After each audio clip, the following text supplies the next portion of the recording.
In episode 3, Bear and Jordan, along with the caravan, continue to make their way to really wherever they're headed. They're kind of nomads. And Jordan and Bear start to get to know each other. He explains that he lost his dad. He was the last man. And Bear doesn't give in on the fact that she likes to kill those type.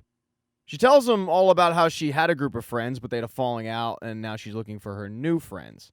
But she never lets on that she is a defender of the hybrids. Even when Jordan mentions how he's planning on joining the Last Men to give his grandparents a better life, she still doesn't let on. She just questions on whether or not he's against hybrids. And he's not. But what the Last Men have done is a really good PR campaign. They've marketed themselves as a group that can give people a better life. For example, when a train goes by, it drops off a food crate. But in that food crate is propaganda. A little while later, down the road, the caravan stops to take a break, and Bear gets acquainted with Jordan's grandparents. Jordan is the only one from their lineage left. And through talking with Jordan's grandparents, it makes Bear realize just how much her generation is losing out on, like going to college, proms, that sort of thing.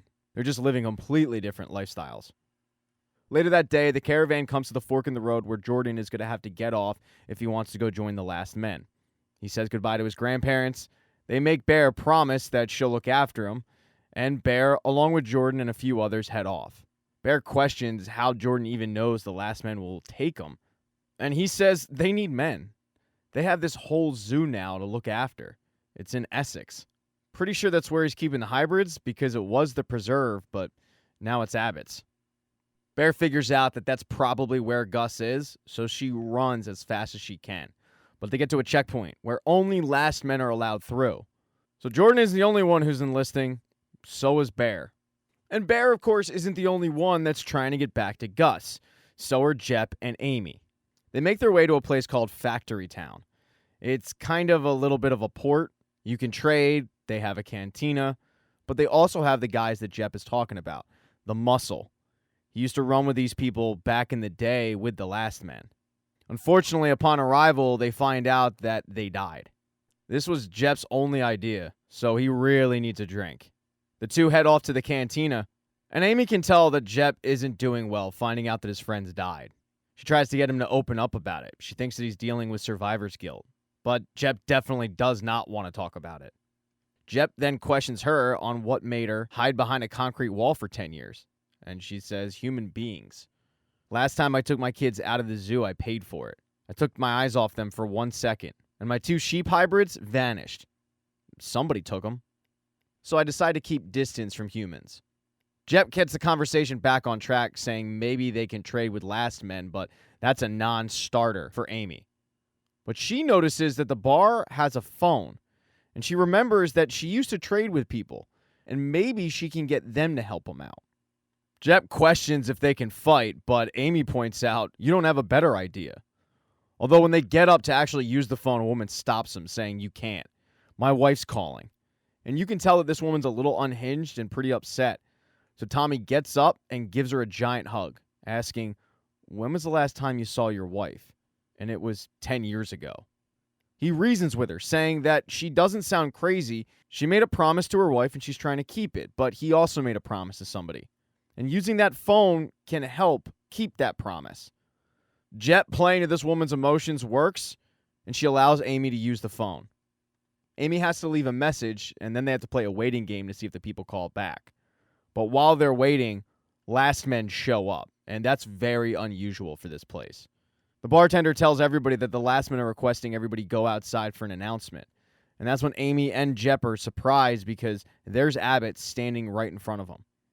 After Abbott left the meeting with Dutch, he didn't go back to the zoo. No, he headed to drum up support at places like Factory Town. Because he tells everybody that he's found a cure. He took the bottle that was filled with what was inside Roy, and he injected it into a sick person in Factory Town. And within seconds, that person's pinky stopped twitching. Everybody around buys into the fact that Abbott has found a cure, and Abbott tells him to spread the word. Because he wants to make people like Dutch and the rest of the leaders pay for not giving him the proper respect. But Abbott also knows that that serum is going to wear off. So while everyone's pumped up about finding a cure, he tells his men to pack that guy up, and then they take him to a quarry and they shoot him. This is really troubling to both Jep and Amy, but they don't get noticed, which is the good thing, and they head back to the cantina after all the commotion dies down, and they wait. And late that night, the phone finally rings, and it's for Amy. But all this trouble they're going through is to get the kids back from the preserve. And inside the preserve, the kids need to do something, so Gus tells them all about the legendary friend he had, Bear. Shortly after he finishes up the story about her, though, he gets summoned because Dr. Singh wants to work with him. Singh had a rough start to the day. He got into a bit of an argument with Ronnie. She'd been thinking about the hybrids and how the fact that one could talk, which means that she thinks they have feelings. And that's something that Singh doesn't even want to think about, because if this doesn't work out, he's going to have to kill them, which he doesn't want to do. So in his mind, he's trying to play it off like these are nothing more than animals. Scales and tails, that's it. But deep down, he knows that Ronnie is right, that there's more to these hybrids than they realized. After leaving Ronnie, Singh, Gus, and a few last men head to Fort Smith. Fort Smith has pretty much been cleared out, but Singh feels like maybe having Gus there will bring them something that they can use. The thing is, when Gus walks in the door, there's no rush of memories that are brought back because he was a baby the last time he was there. They start walking around the facility to see if anything jogs his memory, and Gus gets the sense that they're not alone, but that's because they're not. There are chickens at the facility, which comes as a surprise to everybody. But there's also something else in the halls. Lurking. They don't know about this mystery figure, though, so they keep searching. And Gus ends up finding his dad's old tools. He actually snags a pair of his dad's pliers. He then starts playing with some of his dad's keys, but he hears banging, and it's Singh at a vending machine trying to get the last candy bar out. Singh's pretty disappointed, because so far, this mission of Fort Smith has come up empty. He feels like they've come all this way for nothing. On top of it, the last man that's with them wants to leave. But Singh tries to get him to stay, saying, "There's places that we haven't searched here. We need to keep looking." As they argue about this, that's when that creature from the shadows pops out. It's a hybrid alligator, and it starts attacking everybody. But Gus is actually able to calm it down. Gus can tell that this hybrid is scared. It's probably been living in Fort Smith for a while, probably doesn't have any parents, and it's clearly been surviving off the chickens. To the surprise of Dr. Singh, Gus doesn't seem to be all that scared of it. And when Gus asks the hybrid's name, the alligator says his name is Peter. Right after Peter introduces himself, more last men come into the room to try to shoot him, and Gus ends up knocking him over so that he doesn't get shot. He tells Peter to run, and Singh tells the men that they need Peter alive. So the good news is they don't kill Peter, but they do end up wrangling him up. As they take Peter away, Gus is pleading with them not to do anything with him, saying that he didn't know, he didn't mean it, because Gus is really worried about what they'll do with the alligator hybrid. But the alligator hybrid actually led them to the entrance of Project Midnight Sun. When they enter the room, Singh is amazed because there's all this research footage, and he pops in one videotape. In the video, it's the woman that Gus saw when he entered the room with the purple flowers. Her name is Jillian Washington, and she was the head of Project Midnight Sun. She's describing how the experiment started. She tells the story of a Dr. James Thacker from the UK who suffered from a muscular degenerative disorder. In an attempt to cure himself, he set sail for the Arctic in 1911. He wanted to explore a village where people were rumored to be free of disease. These same people also lived way past 100. So Project Midnight Sun was to determine how that could be.